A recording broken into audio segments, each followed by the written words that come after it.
अंतरिम बजट पे बात करने के लिए हमारे साथ हैं CBDT chairman Nitin Gupta sir और CBIC chairman Sanjay Kumar Agrawal sir. शुरुआत सर नितिन गुप्ता सर मैं आपके साथ करना चाहूँगा। टैक्स ब्योंसी बहुत अच्छी है, 1% से 1 से ऊपर हम टैक्स ब्योंसी देख रहे हैं। लेकिन सर यदि हम 2024 से 25 का यदि डायरेक्ट टैक्स कलेक्शन की ग्रोथ यदि आप बता पाएँ, कॉर्पोरेट टैक्स में कितनी आप उम्मीद कर रहे हैं और पर्सनल इनकम टैक्स में आप कितनी ग्रोथ है? मैं इसको करंट फाइनेंशियल ईयर से लेना चाहूँगा और उत्तर देने के लिए। और चालू वित्त वर्ष में 23-24 में हमारी ग्रोथ इस समय ग्रॉस नेट कलेक्शन की 20% के आसपास चल रही है। जो कॉर्पोरेट टैक्स की ग्रोथ है वो कंपैरेटिवली लेस है और पर्सनल इनकम टैक्स की लगभग 25-26% के आसपास है। तो इस प्रकार से ग्रॉस जो इकट्ठी जो हम करते हैं तो वो लगभग 20% के आसपास चल रही है। जो बजट एस्टीमेट जो था हमारा वो 18.23 लाख करोड़ का था, जिसको अब बढ़ा के 19.45 लाख करोड़ कर दिया गया है। जो पिछले साल 22-23 में जो हमने कलेक्शन किया था उससे 17% लगभग अधिक है। तो इस समय हम यहाँ पे हैं। 24-25 में जो टारगेट है, जो बजट एस्टीमेट डाला गया है वो 21.98 लाख करोड़ का है, लगभग 22 लाख करोड़ का है, 13% की ग्रोथ के ऊपर, जो कि हम 19.45 लाख पे 13% की ग्रोथ आंकी गई है। सर इसी के साथ इनडायरेक्ट टैक्सेस का हम कैसा देखते हैं सर 2024 से 2025 सर? 2024 में जो हमने जो revise estimate indirect tax collection के लिए रखे गए हैं वो 14.79 लाख करोड़ हैं, और जो बजट एस्टीमेट है फाइनेंशियल ईयर 25 के लिए वो 16.8 लाख करोड़ है, जिसमें कि जो ग्रोथ रेट है वो करीब 9.4% कैलकुलेट किया जाता है। क्योंकि हमारा जीएसटी में रेवेन्यू कलेक्शन जो है वो इनडायरेक्ट टैक्स कलेक्शन में करीब 2/3 रहता है, और जीएसटी में जो करंट ईयर में जो ग्रोथ है ग्रॉस जीएसटी कलेक्शन में करीब 12% की ग्रोथ है, और नेट जीएसटी कलेक्शन में करीब 10.7% की ग्रोथ है। उस ग्रोथ को देखते हुए तथा कस्टम ड्यूटी और जो यूनियन एक्साइज ड्यूटी में, क्योंकि वो ग्रोथ बहुत सारे एक्सटर्नल फैक्टर्स पे डिपेंड करती है, तो वो ग्रोथ इतनी नहीं रहती है जितनी कि जीएसटी में ग्रोथ है। तो इन सब को ध्यान में रखते हुए हमने कैलकुलेशंस की हैं, और उसके हिसाब से ये जो टारगेट जो बजट एस्टीमेट है फाइनेंशियल ईयर 2025 के लिए वो हमें काफ़ी रियलिस्टिक वे में फिक्स किया हुआ है। बिल्कुल। ग्रोथ के साथ साथ सर डायरेक्ट टैक्स हो या इनडायरेक्ट टैक्स हो, एक चीज़ आपको बधाई के पात्र हैं कि दोनों में ही लिटिगेशन मैनेजमेंट दोनों ही डिपार्टमेंट देख रहा है, चाहे डायरेक्ट टैक्स का हो या इनडायरेक्ट टैक्स का। सर बजट में भी हमने डायरेक्ट टैक्स की तरफ देखा कि आप फिर लिटिगेशन मैनेजमेंट के तौर पे आपने कहा कि 25,000 और 10,000। सर इसको थोड़ा सा आप हमारे दर्शकों के लिए थोड़ा समझाना चाहेंगे किस तरीके से इसको लिया जा सकता है और कितना असर, कितने केसेस हैं, कितना पैसा गवर्नमेंट की जेब से जाएगा जब इस चीज़ को मैनेज किया जाएगा? आपने ठीक तरह से कहा है कि ये एक तरीका है जिससे कि हम टैक्स पेयर की ग्रीवेंसेस को किस प्रकार से त्वरित गति से दूर कर सकते हैं। हम ये पा रहे थे over a period of time, क्योंकि हम ग्रीवेंसेस पे बहुत काम कर रहे हैं, कि पुरानी डिमांडें हैं, चूँकि 1961 का एक्ट है हमारा, इसलिए पुरानी डिमांडें भी हैं, और पहले जो मैनुअल सिस्टम था उसमें डिमांडें रजिस्टर में चढ़ती थी, उनको हमने सिस्टम पे चढ़ाया।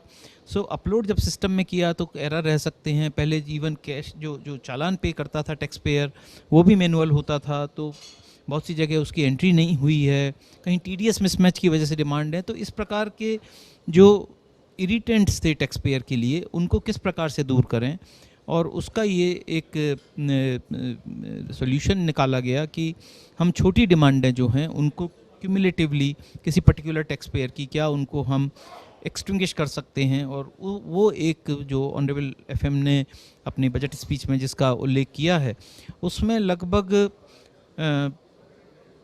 1 करोड़ से अधिक की एंट्रीज़ इन्वॉल्व हैं, और यूनिक पैन उसमें लगभग 80 लाख के आसपास इन्वॉल्व होंगे, ऐसा हमारा एस्टिमेट है। और जब हम इस पर रियलिस्टिक कार्य करेंगे तो वो सामने फिगर आएंगे, परंतु हमारा ये मानना है कि इस प्रयास से कई पॉजिटिव्स होंगे, जैसे कि टैक्स पेयर को जो छोटा छोटा इरिटेंट है वो दूर हो जाएगा। दूसरा, हमारे जो जो जो बुक्स हमारी क्लीन होती हैं। तीसरा, हम फोकस कर सकते हैं बड़ी डिमांडों पे, जहाँ पे कि हमें रियल फोकस करना चाहिए और उनकी रिकवरी करनी चाहिए। और इससे एक इनडायरेक्ट बेनिफिट होने वाला है, क्योंकि हमारी जो प्रोसेसिंग थी और रिफंड इशू होने की जो तीव्रता थी वो इससे कम हो रही थी, क्योंकि एसएससी को नोटिस चला जाता है और एसएससी को फिर वो समय उसमें रिप्लाई देता है और वो एक अलग लूप में चला जाता है। वो प्रोसेस भी कुछ हद तक, काफ़ी हद तक हमारा मानना है कम हो जाएगी। तो ये एक विन विन सिचुएशन है टैक्स पेयर के लिए, टैक्स डिपार्टमेंट के लिए। और मेरा ये भी मानना है कि इस प्रकार की जो है ये इनोवेटिव स्टेप हमने लिया है, और जो भी टैक्स डिपार्टमेंट्स हैं जहाँ भी पुरानी डिमांड है, क्योंकि पहले मैनुअल सिस्टम में था और अब हम जैसे जैसे उसको कंप्यूटराइज कर रहे हैं, और हम लोग तो काफ़ी कंप्यूटराइज्ड हैं, तो इसमें डिजिटाइजेशन पे होने पे इस प्रकार की चीज़ें सामने आएंगी और उनका निदान करना आवश्यक है। सर जीएसटी भी सर टैक्स पेयर्स के लिए काफ़ी काम कर रहा है। एक बात चल रही है, एक प्लान है कि रिवाइज रिटर्न फाइल जिस तरीके से डायरेक्ट टैक्स में होता है उसी तरीके से इनडायरेक्ट टैक्स में हो। क्या स्टेटस है सर, कब तक हम उम्मीद कर सकते हैं कि वो एक चीज़ धरातल पे आए? जैसा कि आपने जिक्र किया है कि जीएसटी में जो रिटर्न है उसके फॉर्मेट को रिवाइज़ करने की प्रक्रिया चल रही है, उसको पीछे पब्लिक डोमेन में भी डाला था, जिसमें कि कुछ काफ़ी सारे सुझाव आए हैं। और क्योंकि आपको मैं ये बताना चाहूँगा, जो जीएसटी रिटर्न है, क्योंकि ये ऑनलाइन फाइल करना होता है, इसमें बहुत फ्रिक्वेंट चेंजेस नहीं किए जा सकते हैं, तो इसलिए हम इस बात का बड़ा ध्यान रखते हैं कि जो भी चेंजेस करें एक बार में कर दें, ताकि टैक्स पेयर को किसी तरह की असुविधा ना हो। तो ये प्रक्रिया जारी है और इस पे कार्य जारी है, और जल्द ही हम इसको पूरा कर लेंगे। उसके बाद में ये अपना जीएसटी काउंसिल में अप्रूवल के लिए जाएगा। एक बार जीएसटी काउंसिल से ये अप्रूव हो जाता है, उसके बाद में एक रिवाइज रिटर्न रहेगा, जिसमें कुछ ऐसी जानकारी है जो कि हमें टैक्स पेयर के भी भले में है और टैक्स डिपार्टमेंट के लिए भी, क्योंकि उस जानकारी को देने से टैक्स पेयर को भी मालूम चल जाएगा कि उसने कहीं पे जहाँ पे उसको कॉम्प्लाइंस करनी थी, अगर उसने वो कॉम्प्लाइंस नहीं करेगा तो उसको बाद में फ्यूचर में डिमांड आएगी। तो क्योंकि रिटर्न में उन चीज़ों का प्रावधान रखा गया है, वो चीज़ें जब वो फाइल करेगा तो उससे भूल चूक नहीं होगी, और डिपार्टमेंट के लिए भी आसानी रहेगी कि अगर टैक्स पेयर ने उसी समय पे वो सारी जानकारी दे दी है और उसने वो गलती नहीं करी है, तो भविष्य में किसी तरह की डिमांड देने की आवश्यकता नहीं रहेगी। इसके साथ साथ सर कस्टम ड्यूटी पे यदि हम बात करें तो क्रिटिकल मिनरल्स के लिए सर इंपोर्ट ड्यूटी को रैशनलाइज करने की बात थी, प्रपोजल भी सर माइंस मिनिस्ट्री की तरफ से भेजा गया था। क्या लगता है सर, इस बजट में नहीं हुआ, जुलाई में उम्मीद कर सकते हैं? हमारे पास में विभिन्न मंत्रालयों से कई तरह के सुझाव आते हैं, उनका हम एग्जामिनेशन करते हैं, और उसमें अगर कोई स्टेक होल्डर कंसल्टेशन करना होता है तो उसको भी किया जाता है। ये एक प्रक्रिया है, जो ये प्रक्रिया सभी जितने भी सुझाव आते हैं उस पर ध्यान दिया जाता है, और जब भी फुल बजट प्रेजेंट होगा उस समय इस पर जो भी उचित कार्रवाई है वो कार्रवाई की जाएगी।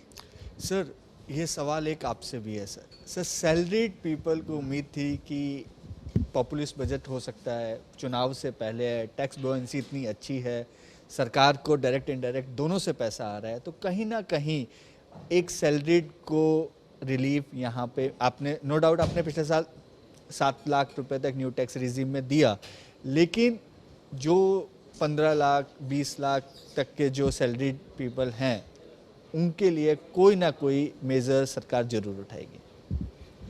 आपने ठीक कहा। लास्ट ईयर देखिए न्यू टैक्स रिजीम को काफ़ी स्वीटन किया और उसमें इम्प्रूवमेंट्स काफ़ी आए। इवन सरचार्ज को हमने 39% से 25% पे लेके आए। दैट मीन्स टू से छोटे tax payer, medium tax payer, high income tax payer सबको उसमें रिलीफ मिला। इसलिए क्विक सक्सेशन में कार्य करना वो संभव नहीं था। लास्ट ईयर हमने स्टैंडर्ड डिडक्शन भी अलाउ किया न्यू रिजीम में, और लीव सैलरी वाला जब आदमी रिटायर होता है, जो सैलरीड एम्प्लॉय है, उसका भी हमने नोटिफिकेशन जारी किया। तो काफ़ी कार्य हम लोग ऑलरेडी कर चुके हैं। एक तरफ से हमारा क्रिटिसिज्म ये होता है कि हमारे नंबर ऑफ़ टैक्स पेयर्स बहुत कम हैं।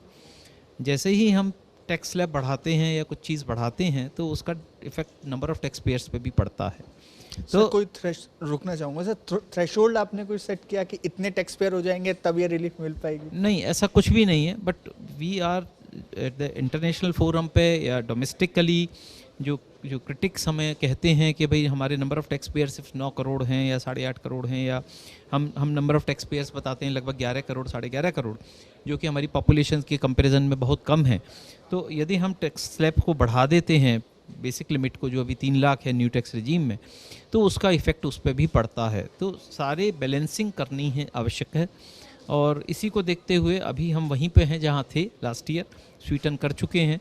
लेट अस सी इसका क्या इम्पैक्ट आता है, क्योंकि हमने लास्ट ईयर लगभग 37,000 करोड़ का टैक्स फॉरगो किया था इसी अकाउंट पे कि न्यू टैक्स रिजीम में जो शिफ्ट होगी उससे हमें 37,000 करोड़ का फ़र्क पड़ता है।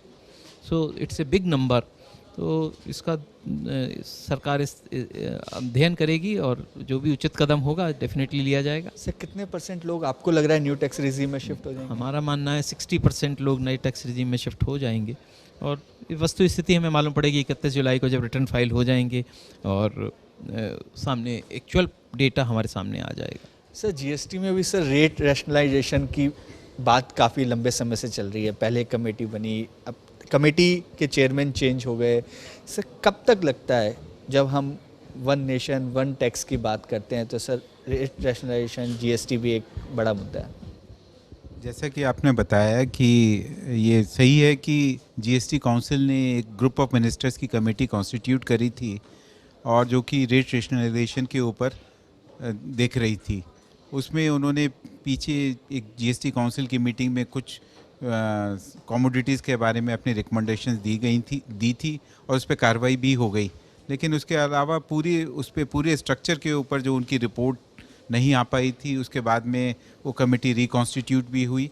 अब वो रिकॉन्स्टिट्यूटेड कमेटी मुझे लगता है कि वो इन सब विषयों पे देखेगी और मे बी इलेक्शंस के बाद में, जनरल इलेक्शंस के बाद में ये कमेटी इन सब मुद्दों पे विचार करके और अब जीएसटी काउंसिल के पास में अपनी रिपोर्ट रखेगी। जीएसटी काउंसिल उस रिपोर्ट के ऊपर देखने के बाद में जो भी उस पर अपना निर्णय लेगी उसके हिसाब से रेट रैशनलाइजेशन जीएसटी में किया जाएगा।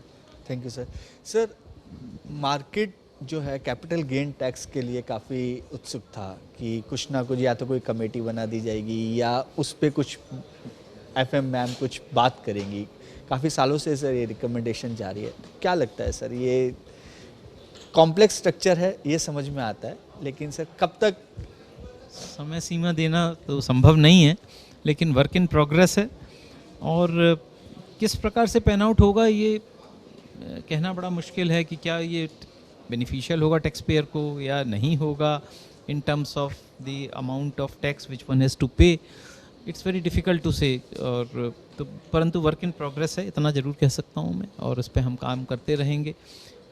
लेट अस सी कहाँ पे जो जून का बजट आता है, जुलाई का बजट आता है, उसमें हम किस लेवल पे पहुँचते हैं। Sir last question to you sir, आपने जो एक टाइमलाइन स्टार्टअप के मैन्युफैक्चरिंग के लिए बढ़ाई है 31 मार्च 2024 को जो ख़त्म हो रही थी, तो सर एक क्लैरिटी, वैसे प्रेस कॉन्फ्रेंस में मैम ने बोला कि नई मैन्युफैक्चरिंग यूनिट्स के लिए नहीं है, ये बात सही है सर? जी बिल्कुल सही। जो स्टार्टअप की डेफिनेशन को डिफाइन करेंगे वो लोग यदि उनको 25 तक के लिए एक्सटेंड कर दिया गया है, और जो अदरवाइज़ जो न्यू मैन्युफैक्चरिंग यूनिट का जो 2019 में लाया गया था 15% कर वाला, वो अभी 2024 तक ही है। Sir last question to you sir. Sir custom duty की ग्रोथ आपको कैसी लग रही है? एक्साइज और कस्टम एक थोड़ा सा सर यहाँ पे एक नो डाउट सर, इसमें वर्ल्ड वाइड फैक्टर्स होते हैं, एक्सटर्नल फैक्टर्स भी बहुत ज़्यादा काम करते हैं, तो ये ग्रोथ कैसे हो पाए, कुछ इस पे काम? जैसा कि आपने सही कहा कि कस्टम्स ड्यूटी कलेक्शन जो इस साल में है उसमें जो ग्रोथ है वो 1.9% अभी तक रही है पहले 9 महीने में। और कस्टम्स ड्यूटी का जो कलेक्शन है वो बहुत डिपेंड करता है जो ग्लोबल ट्रेड है। पीछे ग्लोबल ट्रेड जो उसकी जो चेन है उसमें भी काफ़ी सारी रिस्ट्रक्चरिंग हुई, कई जगह पे इंपोर्ट रेस्ट्रिक्शंस आई। उसके चलते जो डिपार्टमेंट ऑफ कॉमर्स उसने अपना जो आंकड़ा, जो इंडिया में जो मर्केंडाइज इंपोर्ट, जो गुड्स का इंपोर्ट होता है, उसके बारे में जो आंकड़े दिए, उसके हिसाब से इस साल में पहले 9 महीने में 548 बिलियन डॉलर, जो कि पिछले साल में जो इंपोर्ट हुआ था उसके कंपैरिजन में सिर्फ 505 बिलियन यूएस डॉलर का इंपोर्ट हुआ, जिसमें कि जिसको देखें तो उसमें 8% का डिक्लाइन है। और वो डिक्लाइन इसके साथ भी है कि कई सारे जो कमोडिटीज़ हैं उसके इंटरनेशनल प्राइसेस काफ़ी इस साल में कम हो गए। तो एक तरह से वो अच्छा है कि वो जो प्राइसेस कम हुए तो सेम क्वांटिटी हमें इंडिया में कम प्राइस पे मिली, लेकिन उससे कस्टम ड्यूटी भी इम्पैक्ट होती है। इसके चलते कस्टम ड्यूटी की ग्रोथ इस साल में सिर्फ 1.9% रही है। इसी तरह से यूनियन एक्साइज ड्यूटी की बात मैं करूं तो यूनियन एक्साइज ड्यूटी आज की तारीख में बहुत थोड़े से प्रोडक्ट्स पे लगती है, जिसमें कि कुछ पेट्रोलियम आइटम्स हैं, जिसमें petrol, diesel, aviation fuel, crude oil है। तो इन आइटम्स पे ही मेन यूनियन एक्साइज ड्यूटी का कलेक्शन होता है। इसमें भी ये है कि इसमें मई 2022 में पेट्रोल पे 8 रुपये पर लीटर और डीजल पे 6 रुपये पर लीटर ड्यूटी कम की गई थी। इसके अलावा गवर्नमेंट ने एक टैक्स कलेक्ट करती है जिसको हम स्पेशल एडिशनल एक्साइज ड्यूटी कहते हैं, उसको विंडफॉल टैक्स भी के नाम से भी जानते हैं। वो इंटरनेशनल क्रूड ऑयल प्राइसेस के साथ में लिंक रहता है, उसके हिसाब से वो टैक्स का रेट घटता बढ़ता रहता है। इस साल में उस टैक्स से 56% कम कलेक्शन हुआ है। इसके चलते ये यूनियन एक्साइज ड्यूटी का जो कलेक्शन है करंट ईयर में वो पिछले साल के कंपैरिजन में कम रहा है, लेकिन क्योंकि ये पेट्रोल डीजल पे जो लगती है और उसमें अगर रेट अगर बढ़ाया जाता है तो वो कंज्यूमर्स को भी इम्पैक्ट करेगा। Thanks for joining Zee Business sir, thanks for giving time sir, thank you.